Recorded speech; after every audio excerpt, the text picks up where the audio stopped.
La Liga have confirmed that Dani Olmo will be signed, according to RAC1. This will be thanks to the long-term injury of Andreas Christensen. Olmo will be registered until December 31st initially. Christensen will miss a few months due to his setback, so the club decided to use the Dane's injury status for the long-awaited signing of Olmo. Dani Olmo is expected to play against Rayo Vallecano on Tuesday, August 27th.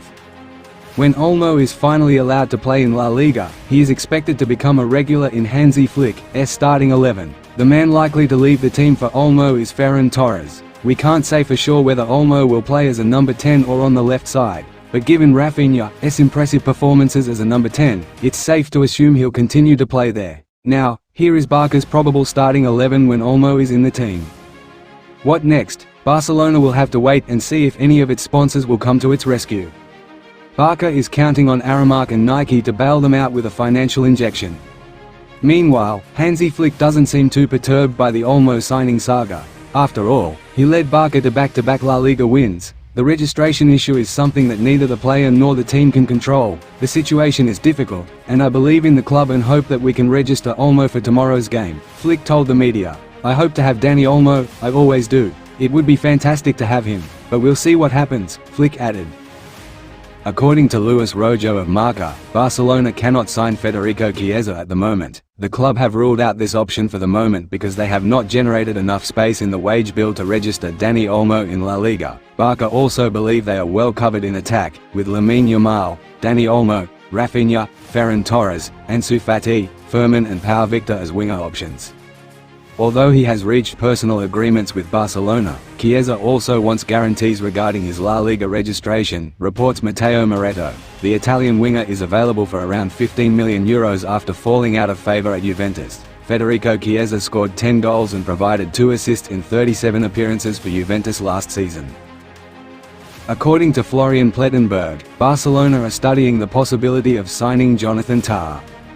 The first discussions have already taken place. Bayern Munich are also interested in the German, but the transfer has been blocked as the Bavarians have failed to meet Bayer Leverkusen's valuation of the 28-year-old.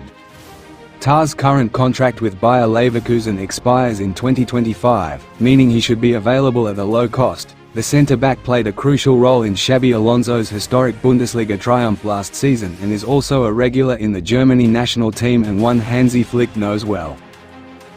Hansi Flick is in fine form in his Barcelona career, winning 2 games in a row and breaking a spell that stuck to his predecessor for 2 years.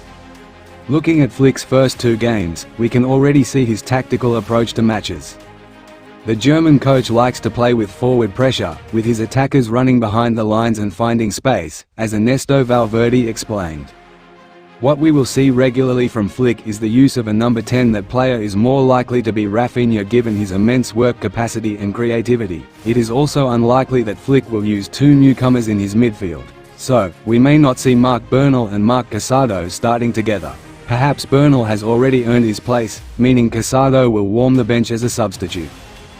The plan also calls for Eric Garcia or Andreas Christensen to play in midfield, rather than in defense. Garcia has already played in that position in Barça's first 2 games of the season. Flick also demands a high level of intensity from his players, which means we will see Barça's players being more physical than ever. Here's a training we're likely to see often from Flick. Now it's up to you to choose the players who fit this system in addition to those already named.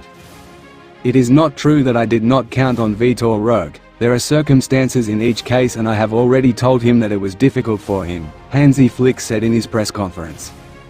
There are players who have left in recent days and we need other players to be able to compete, added the Barça coach. Roque has signed for Real Betis with an option for a further year. Here is a graphic that Betis made to welcome their new Tigre. Vitor's career at Barça can only be revived if he plays brilliantly at Betis. The good news is that he will have more playing time there than at Barça. Today, the official list of FC Barcelona players appeared on the La Liga website. Surprisingly, among these players we find Vitor Roque and Clement Lenglet. Many fans are wondering why FC Barcelona signed players who are expected to leave for other clubs soon instead of doing their best to sign Dani Olmo. Does this mean Roque and Lenglet are staying? No, that's not the case. The explanation is actually quite simple. You can't loan out a player who wasn't registered with any of the club's teams, so FC Barcelona registered these 2 players just to be able to loan them out.